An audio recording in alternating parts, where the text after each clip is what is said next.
Once, I was rock climbing, and I got dangerously high before I realized that my harness wasn't safely attached to the rope. So my life, which I thought was being held safely, was literally in my own hands. I had a moment of perfect clarity where I realized I was going to have to get myself down, and I was going to have to be perfectly present and perfectly focused to get that done. Perfect clarity is stripping away the details of all things, all insignificant things, so that you can focus on one important idea. Tonight we've called it simplicity, but when I've lived it, I've experienced moments of perfect clarity. I had perfect clarity as I sat next to my cousin's bed as she died slowly after a horrible accident. I had perfect clarity the day my son was born. And in fact, I've lived with a kind of perfect clarity ever since then, that the main reason I exist is to keep him safe. Now, I have a good marriage, and I have a job that I enjoy. I have faith and activism that give my life meaning. I have an unhealthy addiction to reality TV and Shonda Rhimes shows. But when you strip it all away, the reason I exist is to make sure that my son and my daughter, who was born a few years later, live. My constant mantra is, please God, let these children outlive me. I had perfect clarity the moment I saw the man with the gun pointed at my wife's head. It was November 2008, just a few days after President Obama's first election. It was November, and it was only about 7 o'clock in the evening, but it was dark already because the time had just changed. We'd been at the grocery store, and I was very, very pregnant. So came out, and I got in the car talking on the cell phone to my dad while Amy put the groceries away in the trunk. And I noticed somebody pulled up behind us. And then Amy got in the car, and I heard her say, "No, you don't have to do this." And when I turned and looked, the first thing I saw was the gun. And it was like time stopped.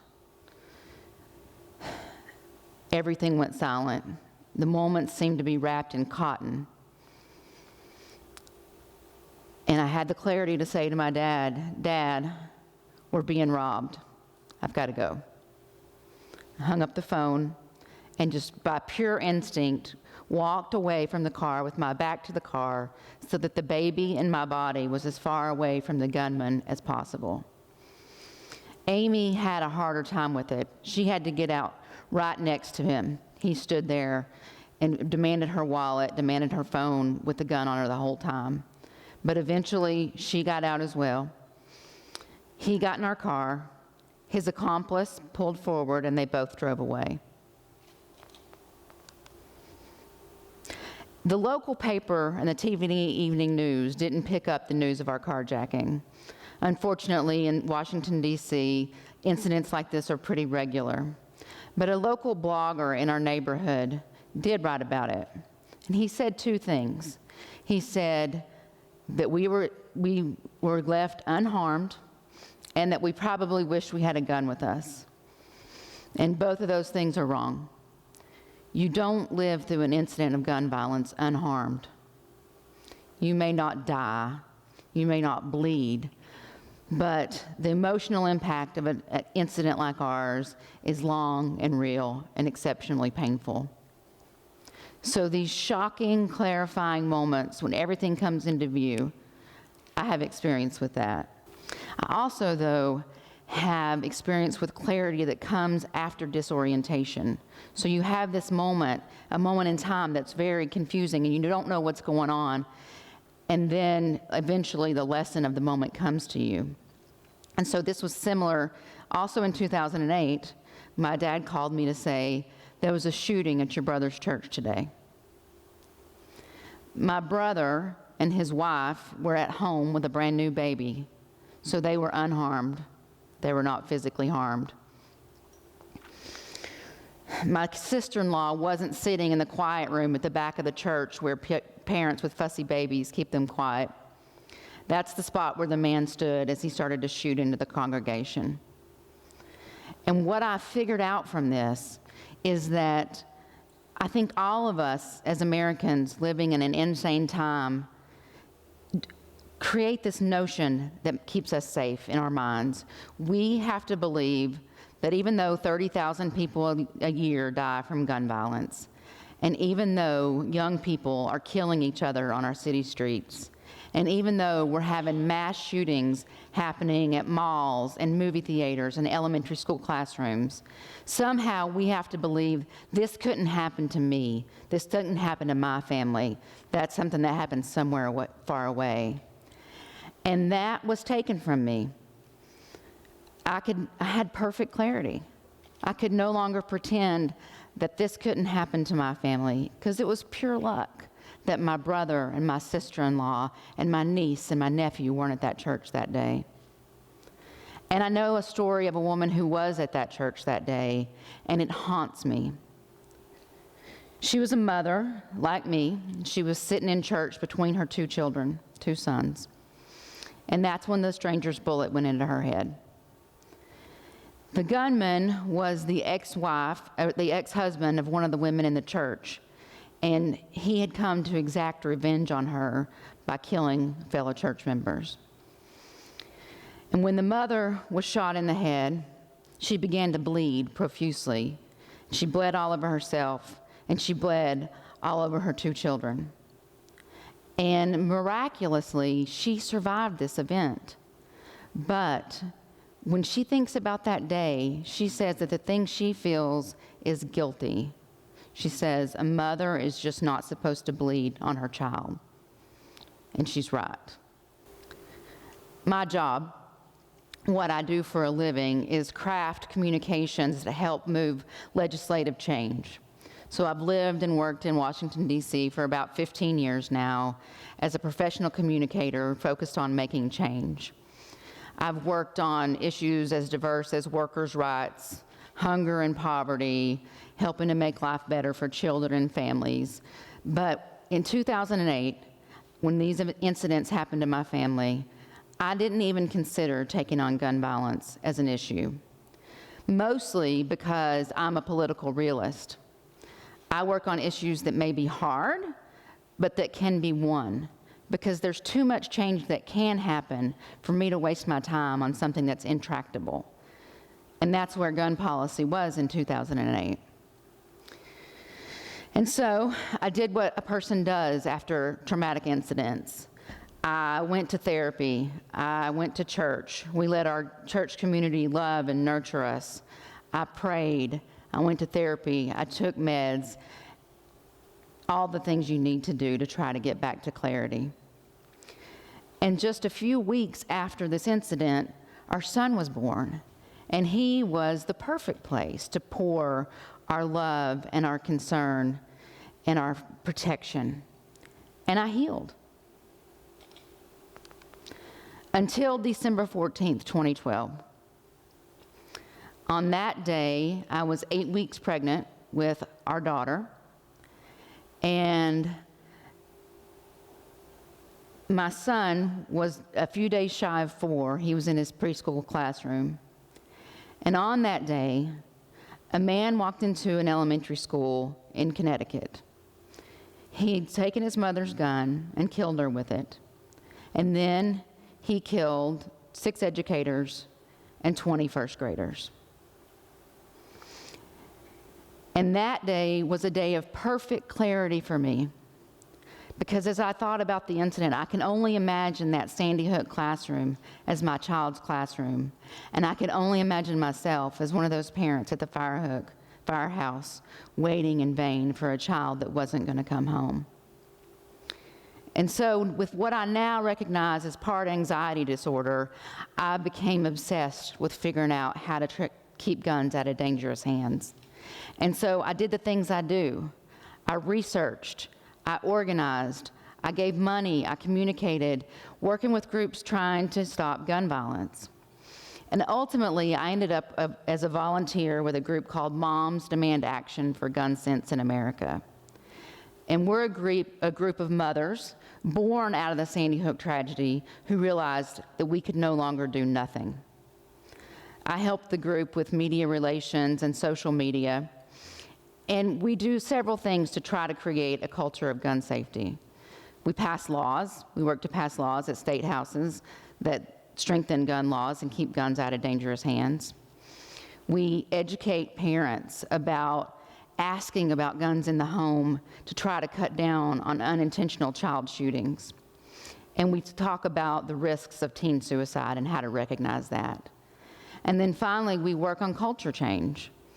Because just as Mothers Against Drunk Driving changed the societal norms around drinking and driving, we are trying to change the norms in our country and create a culture of gun safety.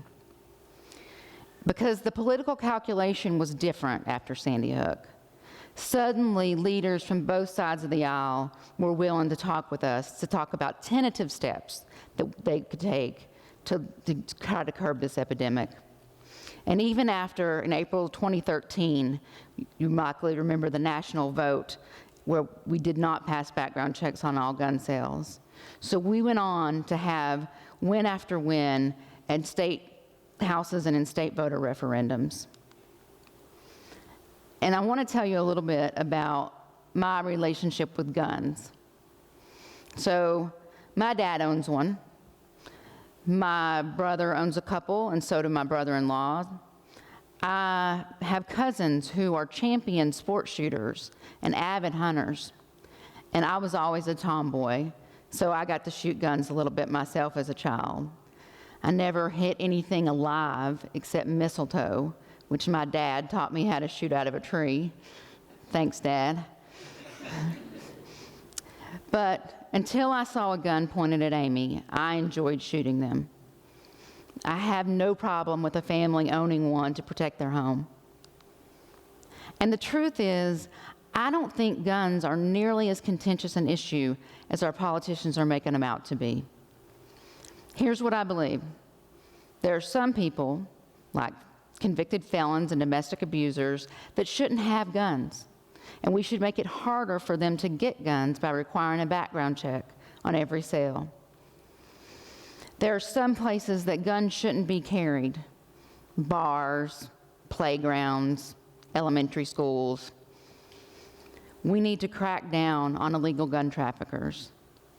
And finally, for people that own guns, it's important to store them as safely as possible, which means unloaded, locked, with the ammunition separate. And I'll wager a guess that the majority of you agree with me on these issues, because the majority of Americans do. When you talk about gun control, it conjures up this distant past. There was actually a time when we considered getting rid of all handguns and disarming law-abiding people. Today's conversation is about gun sense. How do we protect the rights of people to sport shoot, to hunt, to protect their families, while at the same time making it harder for dangerous people to get guns? There's so much common ground on this issue, and so few conversations that happen on that common ground. I find that this is an issue that people usually, they're coming from their heart and not from their head. And when people are talking about guns, they seem to be more interested in being right than listening. That has to stop.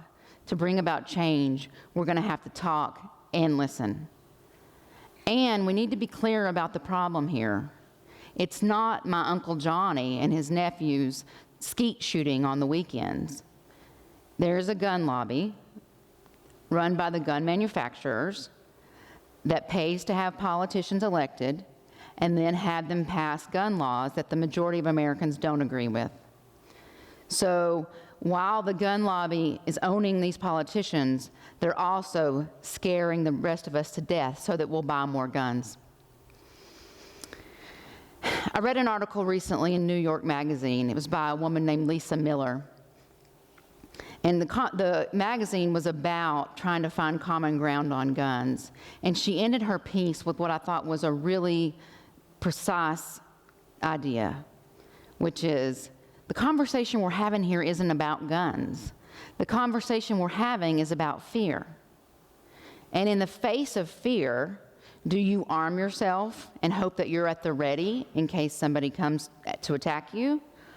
Or do you try to make it harder for that person to get guns in the first place? Some of my favorite people do both. I am not willing to live in a world where the good guys shoot it out with the bad guys over my kids' heads. And so even though I'm perfectly clear that the reason I exist is to keep them safe, I don't carry a gun.